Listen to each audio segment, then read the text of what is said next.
के बच्चों को भी नहीं बख्शेंगे। पूछ रहे हैं दिल्ली के बच्चे, केजरीवाल क्यों नहीं तुम सच्चे?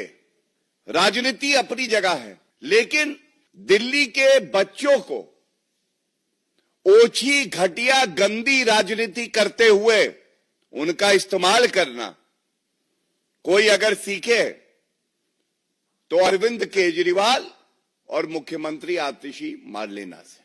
30 दिसंबर 2024 को नेशनल ह्यूमन राइट्स कमीशन, राष्ट्रीय मानवाधिकार आयोग, ये एक आदेश पारित करता है और इस आदेश में जो अरविंद केजरीवाल और आतिशी मारलेना ने हमारे मासूम बच्चों का वीडियो डाला है, उनको राजनीति में ढकेला है, ये मैं आपके समक्ष बड़ी जिम्मेदारी से रख दूं, उल्लंघन है जुवेनाइल जस्टिस एक्ट का 2015।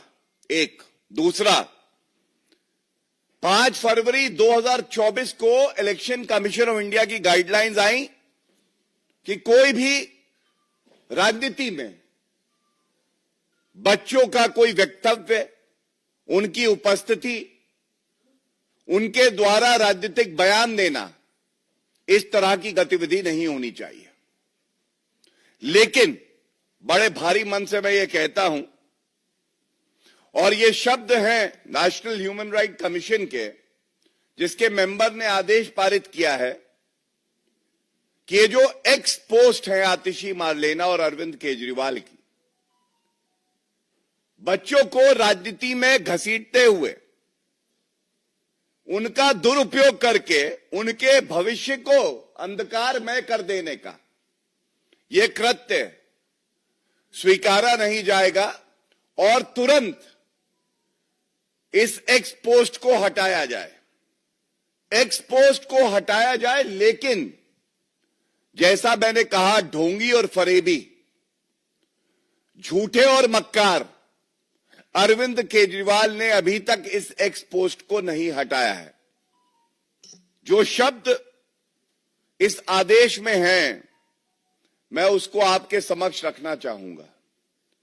The participation of children in political campaign activities raises serious concerns. Raises serious concerns.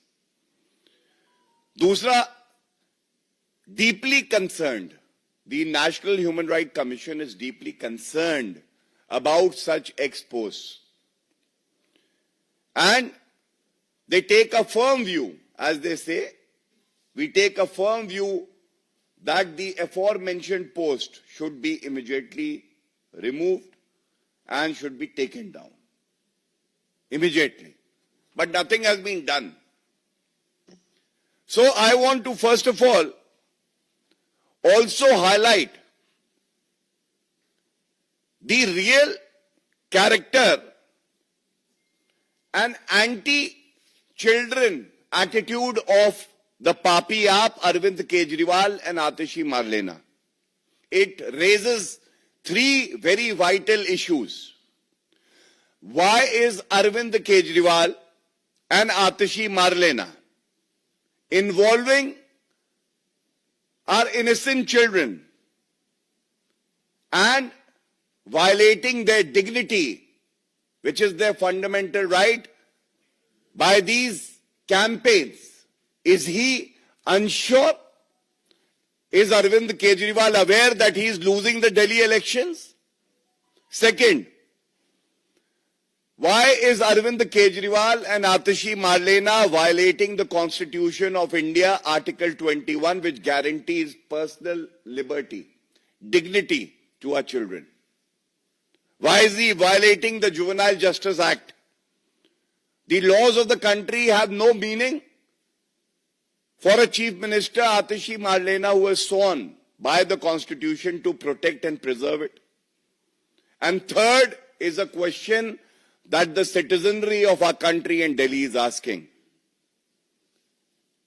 They're asking, why are you playing with young and impressionable minds, and why are they being pushed towards cheap and dirty politics of the Aam Aadmi Party. And it is our duty to insulate these young and impressionable minds from the cheap, dirty and petty politics of the Aam Aadmi Party. And we will continue to do so. We will ensure that Arvind Kejriwal, the destroyer of Constitution, a hater of children, is thrown out of power so that people of Delhi who deserve better have a government which serves them well. इसके बाद मैं कुछ प्रकरण आपके समक्ष रखूंगा